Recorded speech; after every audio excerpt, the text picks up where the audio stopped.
for Kansas City Crossroads. The man who once lived behind me was one of 3 architects of one of the most daring business ventures in American history. His name was Alexander Majors. He and his 2 partners, W.H. Russell and William Waddell, created the Pony Express.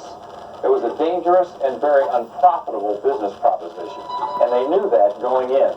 But they did it anyway, and proved that the American spirit would not be broken by the treacherous path to the West.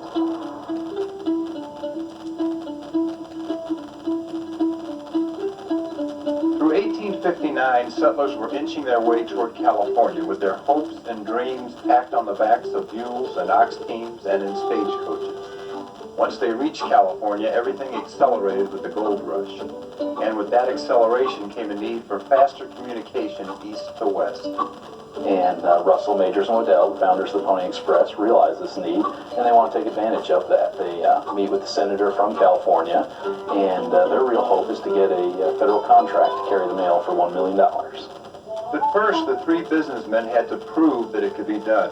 So they set up relay stations over almost 2,000 miles of the untamed West. The relay stations were set up every 10 to 15 miles. Then there was a bigger station called a home station every 75 to 80 miles. The relay stations were the points where the riders changed horses. And legend has it they had 2 minutes to change at each of these. They could switch their mochila if they carried the mail in. They could get something to eat, maybe go to the bathroom, and then they had to be on the route again. The home stations were where they changed riders, and they were much bigger. A lot of times these would be somebody's ranch or stagecoach stops. Hotels would grow up around them. A lot of times towns would grow up around them. Well, the cost for mailing a letter back in 1860 was $5 per half ounce. Today's cost, that's about $85. So these really aren't letters, Dear Mom, how are things back home? They're really kind of the business, the Federal Express of 1860. Physically and mentally demanding, the Pony Express rider was a special breed.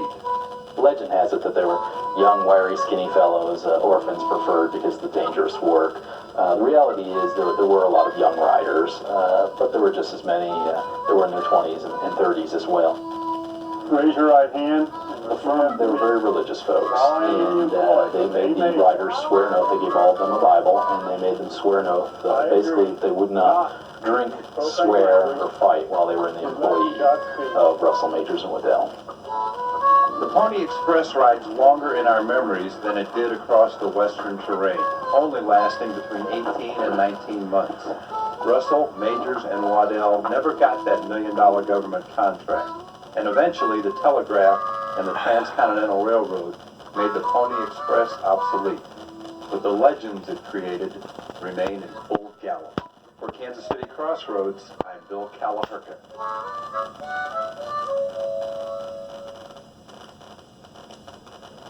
During the holiday season of 1925, Charles Petro walked the streets of the plaza and came up with a bright idea. Hello, I'm Bill Kalahurka for Kansas City Crossroads. With the flip of a switch, Mr. Petro gave birth to a glow that has illuminated the spirits of holiday shoppers for decades in this historic district.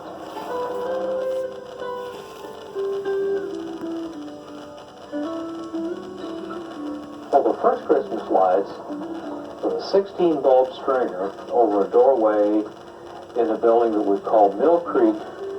All the buildings were on the north side of 47th Street at that time.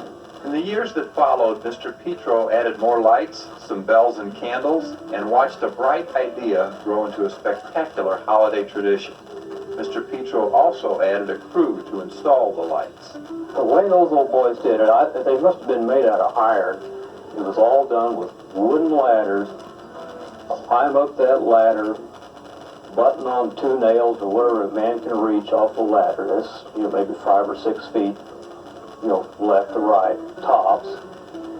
Come back down, move the ladder over, go back up. Physically, it was extremely difficult. It's difficult enough now, but it was a lot worse then. While some things have improved conditions for the crew over the years, there's still that element of risk. Ivan has dealt with that every year since 1967.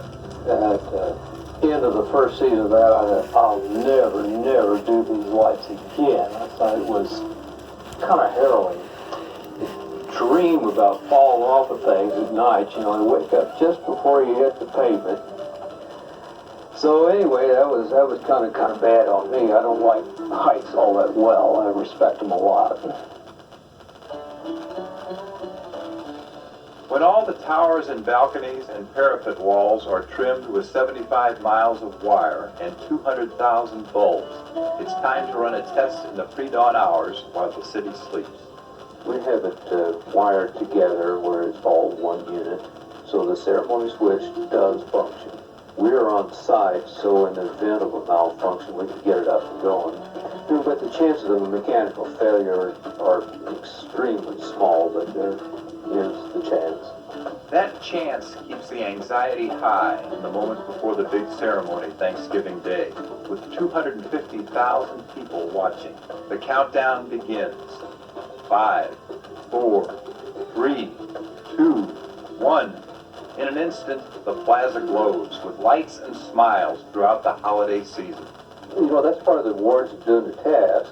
If you can see pleasure or happiness in someone's face, whether it be someone at 9 or 90 or 3, it's nice to be able to be a part of that. For Kansas City Crossroads, I'm Bill Kalahurka.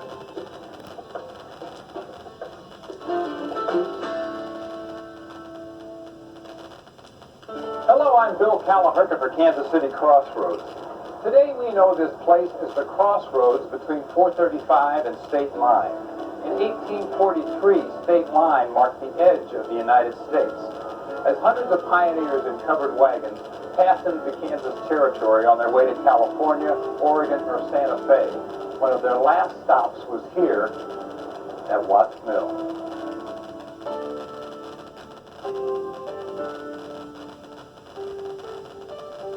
The purpose of the mill, as a grist mill, they would take grain and grind it into flour. Now, the mill was visited by local farmers, for one thing, but also some of the people that came out to begin the westward migration. It was a very good assembly point. In addition to having fresh water on Indian Creek, in addition to having wood and grazing area, it was away from the overcrowded areas of Westport Landing to now, of course, is River Market or Independence. Major beginning points of the trails. Now, it was a water-driven mill, so the amount of flour they could process was fairly limited.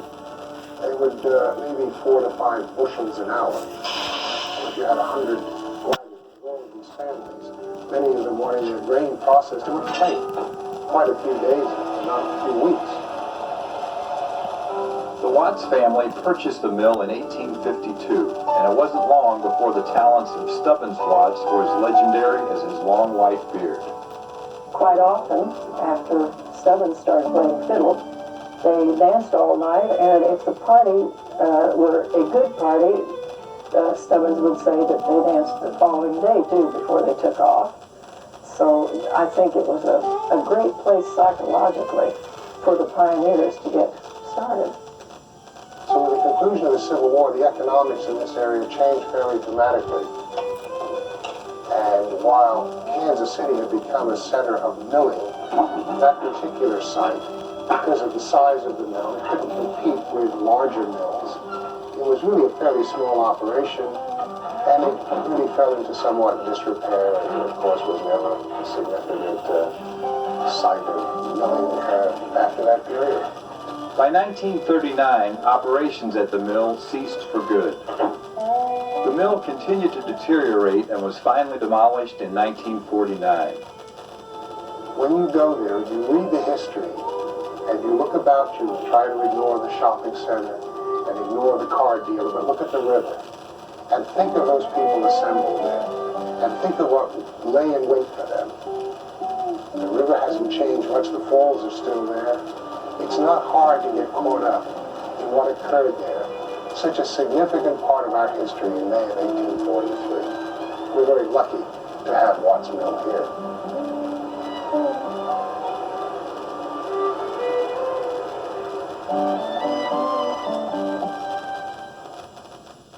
At this time of year, we often see children's eyes light up with wonder as they ponder the timeless question: where do all these toys come from?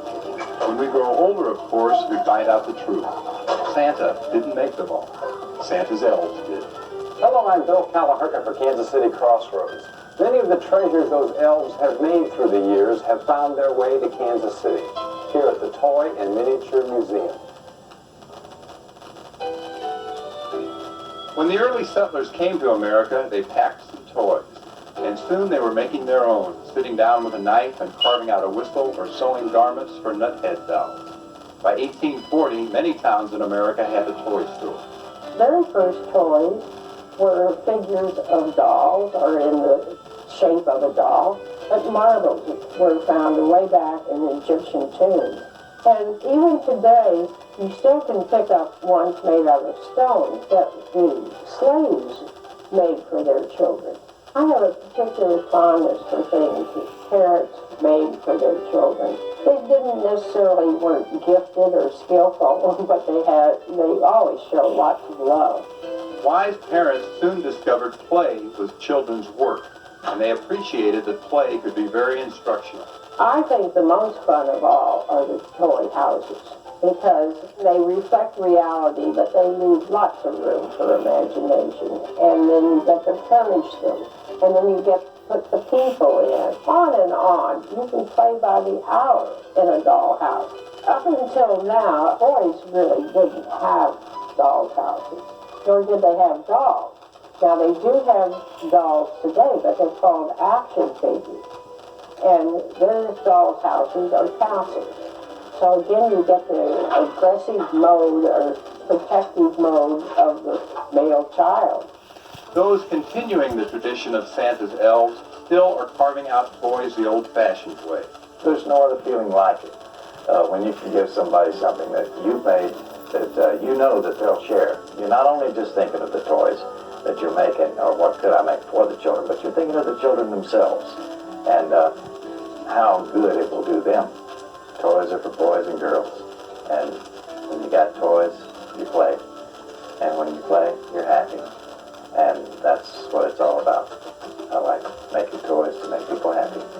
At the Toy and Miniature Museum of Kansas City, the treasures of more than a century of toy makers fill a child's eyes with wonder. It's a happy place, and people love to come to it. And not just children, adults that seem to enjoy it just as much as children. And it's a very enlightening sort of idea for children because they see what other children have played with at other times. And then, of course, the parents are always saying, you know, I had that. I wonder what happened to it.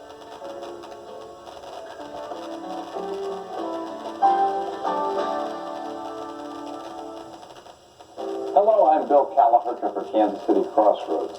Every family celebrates the holidays with favorite traditions they enjoy year after year.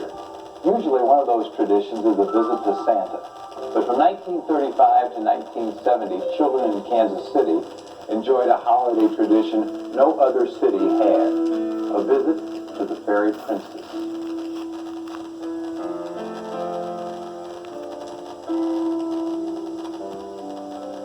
Every Christmas, my brother and I would go downtown, and the one place we wanted to go was Klein's department store at 11th and Main, and we'd get on that elevator and we'd ride up to Toyland. And in Toyland, they had all these wonderful toys, but the best part was they had the fairy princess. And we thought she was the best thing ever, because not only was she beautiful, she was magical. The fairy princess listened to children's wishes, and then she waved her magic wand. She waved that, and presto, out would come a beautifully wrapped gift. So you would then unwrap the gift, and you would have a Christmas gift, even before Christmas, in your hand to enjoy right then and there. You didn't have to wait till Christmas morning. We loved it. It was the highlight of our downtown Christmas experience. The Christmas magic downtown included a winter wonderland at the Jones store. And they had a train that my brother and I also loved to go to right after we went to the Fairy Princess, because you could ride in this train and you just didn't go round and round. They had an actual winter wonderland that had been created. It was quite wonderful. The lure of winter wonderlands and animated store windows attracted crowds downtown until families started moving to the suburbs. Klein's department stores closed in 1970. Many of the department stores closed, and so you lost all of that wonderful magic that was even beyond the fairy princess, because it was a magical time downtown. How old did you say you were? 5. To recreate one of the treasured traditions of downtown Christmas, the Kansas City Museum brought back the fairy princess, who, with the wave of her magic wand, continues to make children's wishes come true. That's a part of our history that was, I felt, something that children of today should be able to enjoy, as I and my brother did. And now I'm bringing my great nieces and nephews and my grandchildren here. You know what? They love her as much as I did.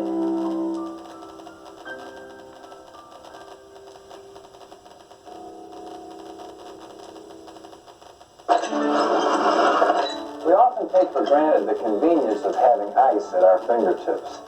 However, in our not too distant past, in the late 1940s and early 50s, a refrigerator was a newfangled invention.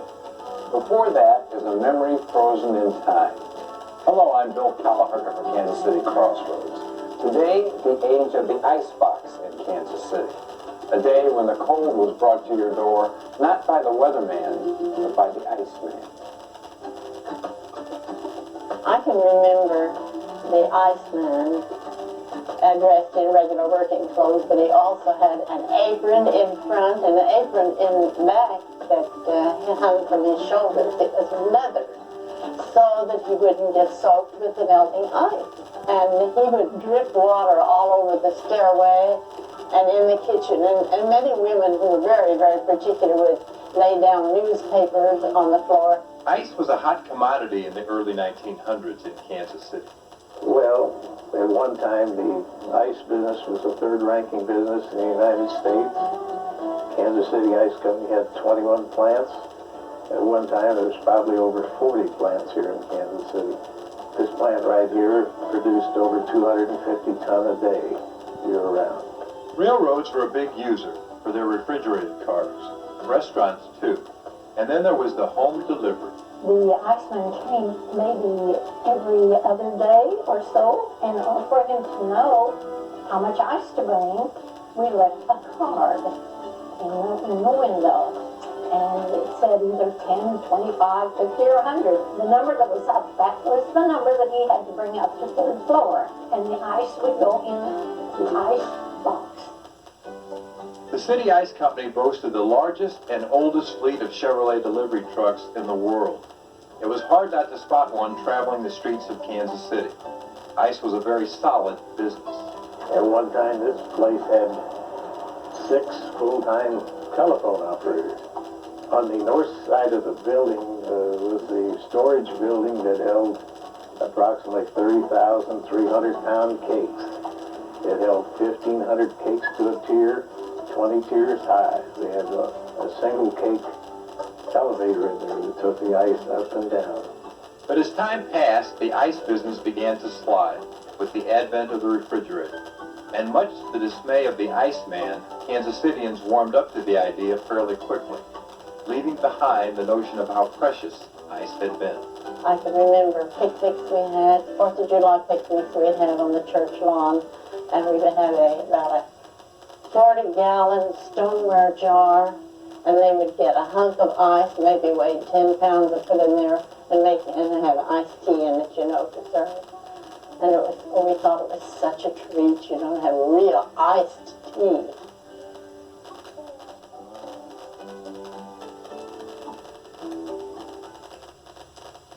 In the holiday season of 1882, Frank James of the notorious James Gang was in jail. And strange as it may seem, he was thankful to be there. Although he had successfully eluded the law since the Civil War, he was tired of running. A $10,000 bounty had been placed on him and his brother Jesse, and Jesse had just been shot and killed by one of his own men. Frank feared that he was next. So this uncatchable, legendary criminal surrendered. Hello, I'm Bill Kalahurka. Today on Kansas City Crossroads, the brief and bizarre holiday detention of Frank James in the Independence Jail.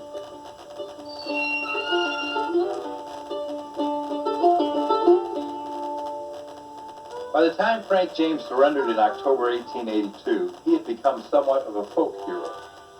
He surrendered in Jefferson City to Governor Crittenden and to the surprise of all Missourians, practically. He was believed to be uncatchable. He was brought from Jefferson City, Missouri, to Independence here, where charges were pointing against him. For a man headed for jail, Frank James received a warm reception. Frank, what an honor. Boys, got a genuine hero in here. You all take care of it. And in that reception, there were lots of the local business leaders, including bankers, which is kind of an ironic twist when a banker comes and visits Frank James on his arrival to Independence. This area was home to many Confederate sympathizers, and Frank was seen as a man who spent most of life fighting back the northern influences represented by banks and railroads. Frank James was a guest of the citizens of Jackson County from October 1882 to January 1883. If you look at the jail cells here at the old jail, you'll see that most folks didn't have very good accommodations. There might be a mat on the floor, maybe a chair, and that would be about it. Frank James did have a dresser. He had a rocking chair so that he could relax. Frank, your family is here. And his wife and child were allowed to be here with him at almost all times, which in itself is a difference between the other prisoners. By the time Frank James went to trial in Gallatin, Missouri, the case had grabbed the attention of the entire nation. And after 16 days of trial, which was unheard of at that time, after having dream teams on both sides, 6 defense and 6 prosecution attorneys who were as good as you could get, Frank James was found not guilty. Frank James lived out a relatively normal life, selling shoes and appearing in Wild West shows with Cole Younger. He died where he was born, here in Kearney, Missouri, on February 18, 1915. For Kansas City Crossroads, I'm Bill Kalahurka.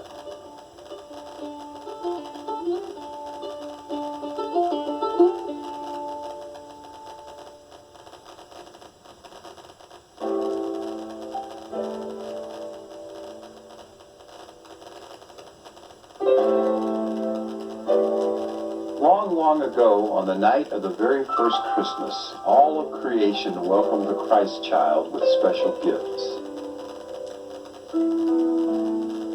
Everything had something to offer the child, including the trees. The fruit trees all produced tasty treats. The sycamore offered comforting shade, and the stately oak gave beautiful wood. The humble fir tree felt sad because it didn't have any gifts worthy to give the newborn child. It had no rich-grained wood, it produced no tasty fruit, and it didn't even have a wonderful smell like the cedar. Up in the heavens, the stars gazed down on the humble fir tree, and their hearts ached because it was so sad. So the stars got together and decided to reach down from the heavens and touch the tree with their brilliant light. The light of the stars made the fir tree glow with such radiance that the Heavenly Father saw the tree and thought it was the most beautiful gift of all.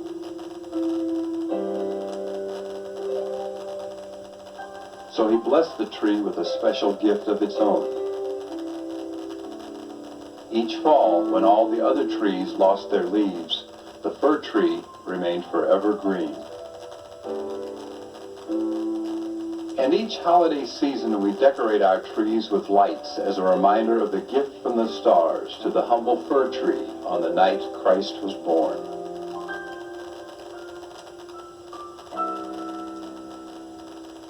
The Christmas tree has illuminated the spirits of Kansas Cityans for generations. Back in 1908, Mayor Tom Crittenden initiated the Mayor's Christmas Tree, asking citizens to place gifts under the tree for those neighbors less fortunate. The tree became a symbol of our city's generous spirit, growing each year both in its size and in the generosity it sparked. Today, the Mayor's Christmas Tree at Douglas Fir towers 100 feet over Crown Center Square. It's almost as big as the hearts of Kansas Cityans. I'm Bill Kalahurka. From all of us at Kansas City Crossroads, happy holidays.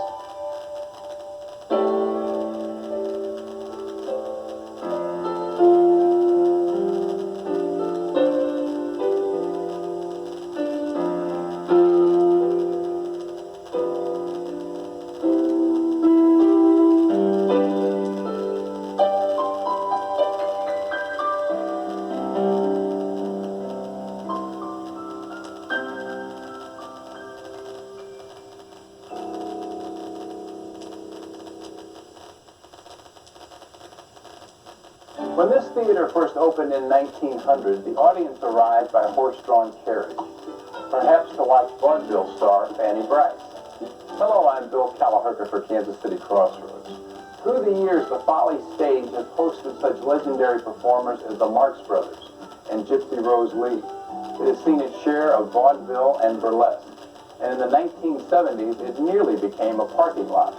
But thanks to some visionary Kansas Cityans, it has been restored to its original grandeur, so that now people can arrive by limousine to what some may call Kansas City's Carnegie Hall.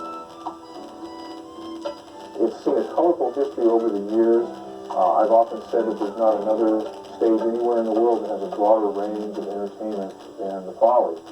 Before there were motion pictures, vaudeville was a huge touring production structure in the United States, and virtually every city and even small towns had a vaudeville theater. And there were literally thousands of vaudeville entertainers that toured America. At one time or another, all the national headliners took a bow on the Folly stage. And it included all kinds of attractions. There were the baggy pants comedians, there were jugglers, there were theatrical sketches, and then there was always the burlesque showgirls that would come out. The heyday of the burlesque era was during the 1940s. Of course, that was during the World War II era, and thousands of servicemen passed through Kansas City, stopping off from Union Station, and this was one of the primary tourist spots for servicemen to visit. One of the famous strippers or burlesque stars was Sally Rand, and she became famous for her fan dancing, where she would stand behind these huge feathered fans and suggestively move them around. I don't know that all that much was revealed, but I think it was more the art of suggestion than anything else. During the 1950s, the Folly began its demise. After showing X-rated movies in the 1960s, the Folly's tattered curtain closed for the last time. There were window panes broken on the outside that remained broken for literally decades. I know this because when they went in to clean out the attic space, they had to clean out 9 tons of pigeon droppings from the attic of the Folly. So you can only imagine how long it would have taken for that to have built up. Through a community-wide effort, Kansas City's grand old theater was saved from the wrecking ball. Restoration paid close attention to detail, including the lighted ball that was part of the 1900 design. In 1981, when the Folly reopened, they did start the tradition that lasted for just a few years, where people would gather in Barney Al's Plaza, and the ball would drop to ring in the new year here in Kansas City. Today, the Folly stage once again plays host to nationally acclaimed performers.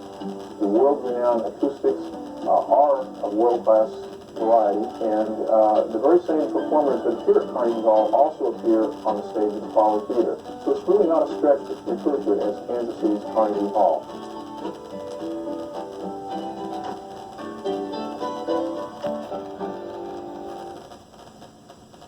Just a few miles northeast of downtown Kansas City, an underground giant has bored itself into the side of Bethany Falls Ledge along the Missouri River. Its name is Subtropolis. Hello, I'm Bill Kalahurka for Kansas City Crossroads.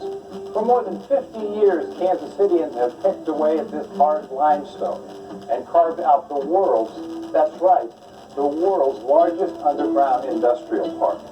The original reels of Gone with the Wind are stored here, as are the original MASH episodes, and there's room for plenty more. You could fit 35 Arrowhead stadiums in this place. But this subterraneous wonder as it exists today was really an afterthought. The original miners of Bethany Falls were more interested in what they could take out than what they put in. The beginning stages of underground real estate development started in the early 1930s. There was an asphalt paving company called Midwest Pre-Code. They needed crushed stone for their mining operation to create asphalt. There was a resource along the Missouri riverbeds. The Bethany Falls limestone, legend limestone, was a very hard limestone, which was good for the crushed stone that they needed. We began laterally mining into the side of the limestone bluff in 1945. When the initial mining started, they had no concept of using the space for secondary usage in later years. It wasn't until 1964 that the underground storage idea began to emerge. Miners changed from a random method of mining to a room and pillar method, creating a future that was wide open. It's amazing to imagine that from a limestone crushing operation, the facility has grown to approximately 10 million square feet of developed space, with 4.5 million square feet of space available for leasing. Every day is a near perfect day underground.